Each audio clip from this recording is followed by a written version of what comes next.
आदिला नदीच्या जागेत पाईप टाकून रस्ता केल्याप्रकरणी एकावर गुन्हा दाखल करण्यात आला आहे।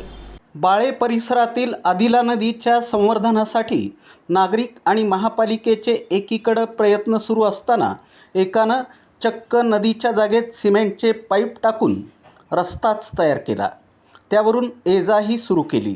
याबाबत झोन अधिकारी सुनीता हिबारे यांनी फौजदार चौडी पोलीस ठाण्यात फिर्याद दिली। त्यावरून श्रीमंत जाधव याच्याविरुद्ध गुन्हा दाखल करण्यात आला। गेल्या वर्षी झालेल्या अतिवृष्टीमुळे आदिला नदीला पूर आला होता।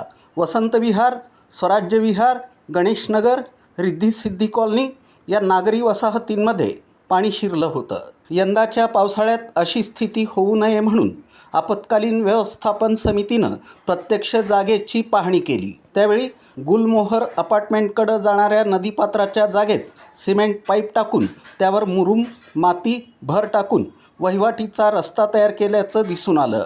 झोन अधिकाऱ्यांनी जाधव यांना ते काढून टाकण्याची सूचना केली। त्याकडे दुर्लक्ष झाल्यानं आपत्ती व्यवस्थापन अंतर्गत नोटीस बजावण्यात आली। पावसाळ्यात कोणाचं नुकसान झालं किंवा जीवितहानी झाल्यास फौजदारी स्वरूपाचा खटला दाखल करावा लागेल असंही नोटिशीत बजावलं होतं। तरीही पाईप काढले नाहीत। त्यामुळं पोलिसात फिर्याद देण्यात आली। अधिक तपास पोलीस हेड कॉन्स्टेबल ढोबळे हे करत आहेत।